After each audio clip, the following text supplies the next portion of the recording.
Well, the ministers and secretaries of state are meeting right now with the President Emmanuel Macron in the building just behind me in the Élysée Palace. They've been in there for about an hour now, and we're expecting to get a little bit more information about what they're actually talking about a little bit later on this morning when the government spokesman gives a press conference. Well, of course, what we do know is that the government is very keen to push ahead with its reform agenda. Various different reforms, the major ones being reforms to the Constitution.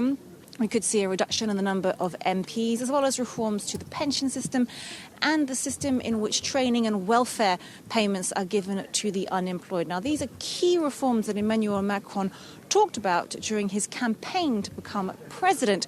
And he is saying, and he was saying this quite clearly in his New Year's address that we heard earlier on this week, that he will continue with his political line, that he's not, we heard a very defiant tone from him in his New Year's address, because he says he was elected to carry out those reforms and he will go ahead and do them. Of course, the political climate has changed somewhat since the Yellow Vest movement emerged back in November.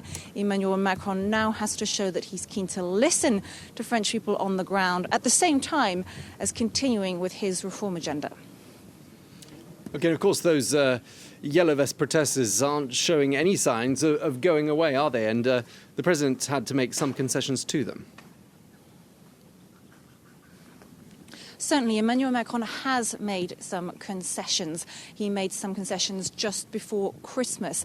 And now his tone is a little bit more defiant, because he needs, according to him and his government, to continue with his reform agenda. The concessions have been made. It's time to now get back on track.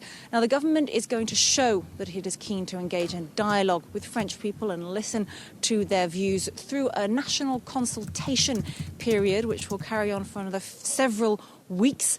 Debates will be held in towns and cities across France, online debates as well. And it's the government's way of trying to show that it does want to engage with French people. And so some of the reforms that the government is studying right now will be part of these debates, which will be happening over the next few weeks in France. It's a very difficult balancing act for the president and his government, because on the one hand, they need to continue. They say they need to continue with their ambitious reform agenda. At the same time, the Yellow Vest movement has certainly changed things for them, and they do not want to go down the road of inflaming tensions anymore, because certainly the movement has not died out.